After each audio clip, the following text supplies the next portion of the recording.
Hello everyone, this is Aprajita from evidyarthi.in and let's continue the topics from our chapter number 8, confronting a marginalization from your book Civics. तो चलिए हम topic पे आते हैं. काफी ज्यादा आप कह सकते हैं इमोशनल टॉपिक है या फिर काफी ज्यादा दुखदायी टॉपिक है, क्योंकि इसके अंदर आपको एक पूरी स्टोरी बताई गई है एक पर्टिकुलर ग्रुप के बारे में. एक पर्टिकुलर फैमिली ग्रुप है जिसका नाम है रत्नाम. ठीक है, रत्नाम एक लड़के का नाम है और उसकी फैमिली के ऊपर क्या आप बीतियां गई हैं और उसके ऊपर क्या हुआ है उसके ऊपर एक पूरा टॉपिक है. साथ ही साथ इसको ये जो स्टोरी थी ना, इसको मद्देनजर रखते हुए गवर्नमेंट ने कौन कौन सी नई रूल्स बनाए, रेगुलेशन बनाए और उन चीजों को खत्म किया, ये इस टॉपिक में आपको मिल जाएगा.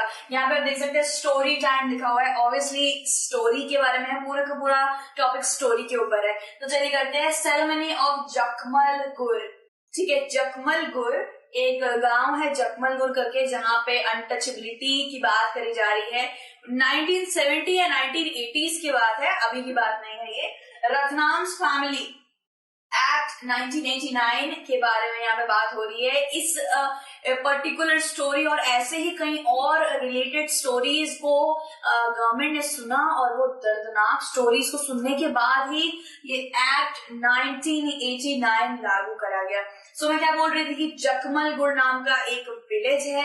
ठीक है, वहां पे क्या होता है, वहां पे एक 5 दिन का फेस्टिवल बनाया जाता है जहां पे 20 गांव से प्रीस्ट को बुलाया जाता है. यानी कि जो बड़े बड़े ब्राह्मण प्रीस्ट होते हैं उनको बुलाया जाता है. 20 गांव से आते हैं और क्या होता है, और उनको एज अ डाइटी मानते हैं, यानी कि एज अ भगवान वर्शिप करते हैं. और इसमें एक्चुअली होता क्या है कि इन लोग के पैर वैर अच्छे से धुलाते हैं. किसके? ब्राह्मण के पैर अच्छे से धुलाने के बाद उसको एक बाल्टी में डालकर उसी पानी से सारे के सारे अनटचेबल लोग, जो अछूत माना जाता है जिनको, उनको नहाना पड़ता है. लेकिन ना गंदा लग रहा है सुनने में कि किसी इंसान के पैरों तले निकला हुआ पानी, पैरों से मतलब साफ करा हुआ पानी से एक इंसान दूसरा इंसान नहा रहा है. ये बहुत बुरा लग रहा है सुन के, लेकिन सच में ऐसा होता था जकमलपुर गांव में. ठीक है, तो यहाँ पे क्या होता था, रत्नाम करके एक लड़का था जो 20 साल का था और इंजीनियरिंग कर रहा था एक अच्छे कॉलेज में. ठीक है, सो क्या हुआ था, यहाँ पे रत्नाम को बोला गया कि बेटा तुम भी नहा लो उस पानी से, तुम शुद्ध हो जाओगे, हमारे भगवान का पानी है. ठीक है, वो कह रहा है मैं क्यों नहाऊं, किसी के पैरों से गंदा पानी निकला हुआ, मैं उससे क्यों नहाऊं, मैं ये जो तुम्हारा ये जो रिचुअल है इसको प्रैक्टिस नहीं होने दूंगा और खुद भी नहीं करूंगा. सो ये सुनकर सारे के सारे ब्राह्मण्स को बहुत बुरा लगा और गुस्सा आ गया और उन्होंने बोला कि ये पढ़ाई लिखाई कर रहा है और इसका पढ़ाई लिखाई करके इसका बुद्धि भ्रष्ट हो जा रहा है. पढ़ाई लिखाई करके बुद्धि भ्रष्ट नहीं हो रहा, उसको तो भाई बुद्धि आई है, तभी तो वो ये देखकर उसको प्रैक्टिस नहीं कर रहा है. तो क्या हुआ, बाद में काफी ज्यादा वो लोग तहश में आ गए और बाकी जितने गांव वाले थे वो लोग उनके गुस्से से डरते थे, ब्राह्मण्स के गुस्से से डरते थे. एंड उन्होंने भी ये प्रैक्टिस हमेशा चलने दी और कभी भी रत्नाम की फैमिली को सपोर्ट नहीं किया, कुछ नहीं किया. फिर क्या हुआ, फिर रत्नाम की फैमिली जब घर गई तो उनका घर जला दिया गया, सेट ऑन फायर. यस, पूरा घर जला दिया गया. साथ ही साथ लाठियों से मारने की भी कोशिश करी, लेकिन उसके बाद रत्नाम और उसकी फैमिली दोनों ही पुलिस स्टेशन गए. लोकल पुलिस स्टेशन पास में था, वहां पे schedule caste and schedule tribe prevention of atrocity act 1989 के तहत उन्होंने एक फाइल करा केस और वहां पे FIR भी भाई लॉन्च हो गई. सो एट्रोसिटी का मतलब आप सोच रहे होंगे, प्रिवेंशन ऑफ एट्रोसिटी का मतलब क्या है. एट्रोसिटी मतलब कि किसी के साथ बहुत ज्यादा दर्दनाक क्राइम करना है, फिर एक्ट करना जिससे उसे दुख पहुंच रहा है या फिर इंजरी पहुंच रही है. सो एट्रोसिटी का प्रिवेंशन यानी कि खात्मा कर देने के लिए ये एक्ट बनाया गया था. वो कौन कौन सी दर्दनाक चीजें थी जो इन लोगों ने, बाकी जितने डोमिनेंट क्लासेस थी उन्होंने बेचारे इन गरीबों के साथ करी, वो हम आगे कंटिन्यू करेंगे.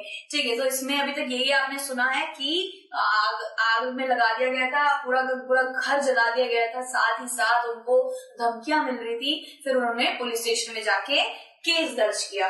फिर क्या आता है, फिर आते हैं government establish new policies influenced by Dalit and Adivasis of their rights. तो आदिवासीज एंड दलित्स का सबका राइट तो सेम ही होता है ना, राइट, फंडामेंटल राइट सब कुछ सेम होता है। सो कॉन्स्टिट्यूशन ने एंड गवर्नमेंट ने मद्देनजर रखते हुए क्या करा, नए नए पॉलिसीज को इम्प्लीमेंट करा। अब आपको ध्यान में रखना है कि भाई क्राइम कौन कौन से थे जिन्होंने गवर्नमेंट को विवश कर दिया कि भाई कॉन्स्टिट्यूशन में एक नया लॉ, पॉलिसीज ये सब दर्ज होने ही चाहिए, वरना क्या ही हो जाता आगे कुछ नहीं पता, क्योंकि क्राइम इतने दर्दनाक थे और अनटोल्ड है कि क्या ही बोले। तो यहाँ पे कुछ अर्ली क्राइम्स है, यानी कि पहले के जमाने में कौन कौन से क्राइम होते थे वो मैं आपको बताती हूँ। Dishonouring their womens by using force, जितने भी गरीब लोग होते थे या अछूत जिनको कह रहे थे, उनकी जितने भी घर में स्त्रियां रहती थी, लड़कियां रहती थी, उनको बुरी तरीके से हरास करना, असॉल्ट करना, बाकी जो डोमिनेंट क्लास थी वो ये करा करती थी। साथ ही साथ removing clothes and parades their naked with face painted black, face painted, उनका पूरा पूरा जो फेस होता था ना उसको काला पेंट कर दिया जाता था और उनको कपड़े उनके उतार के उनको परेड कराई जाती थी। ये कितना बुरा लग रहा है कि पूरे के पूरे गांव के सामने कपड़े निकाल के, कपड़े उतार के उनको चलाया जा रहा है और साथ ही साथ उनकी वाइफ्स के साथ, उनकी बेटियों के साथ ये हरकतें करी जा रही हैं। और भी नहीं, मतलब और खत्म ही नहीं हो रहे, ये कितने सारे हैं, कितने सारे क्राइम्स चलते थे जिन्होंने विवश कर दिया नए लॉज एंड पॉलिसीज बनाने के लिए। फिर देखिए आप wrongfully occupied their own land. अब यहाँ पे देख लीजिए एक लैंड है, आप देख सकते हैं यहाँ पे क्या होता था, शिफ्टिंग कल्टीवेशन ये लोग करते थे। शिफ्टिंग कल्टीवेशन, इनका लैंड ही सब कुछ था। जितने भी गरीब लोग थे उनके लिए तो उनका 1 बीघा लैंड ही सब कुछ होता है, राइट। उनके पास गाय चराने के लिए जितनी बकरियां हैं वो सब अपने लैंड पे रखते हैं। शिफ्टिंग कल्टीवेशन भी वहीं पे करते हैं, खाना वाना सब कुछ वहीं से आता है। तो डोमिनेंट ग्रुप्स थे, बड़े थे, उनसे नंबर में भी बड़े थे और पावर में भी बड़े थे। और क्या करा फिर, क्या उनकी लैंड को ऑक्यूपाई कर लिया गया, यानी कि उनका जोर जबरदस्ती से लाठी चार्ज करके लैंड ले लिया गया। साथ ही साथ आता है मेक्स देम स्लेव लेबर्स, यानी कि स्लेव बना दिया गया, गुलामी कराने लगे इन बेचारे गरीबों के साथ। फिर आता है forces them to drink a disgusting obnoxious substance. ये समझ रहे हैं आप कि कोई घटिया इनएडिबल सब्सटेंस नहीं होता जिसको पिया नहीं जा सकता, आप उसे यूरिन ले सकते हैं, और जानबूझ के फोर्सफुली वो पीने के लिए बोलते थे उन्हें। तो ये बहुत दर्दनाक, बहुत बुरे बुरे जो क्राइम्स हैं ये आपको दिख रहे होंगे। सो इसको मद्देनजर रखते हुए सबको पनिशेबल क्राइम बनाया गया। जो भी ये आज प्रैक्टिस कर रहा है ना उसको पनिशेबल क्राइम बना दिया गया। पनिश, इतनी खराब पनिश मिलेगी कि आप सोच नहीं सकते। सो अगर ये अभी हो रही है कहीं पे भी, अभी तो वैसे बिल्कुल नहीं है, 1980s की बात चल रही है, तब से ही ये लॉज एंड कॉन्स्टिट्यूशन में इम्प्लीमेंट हो गए थे।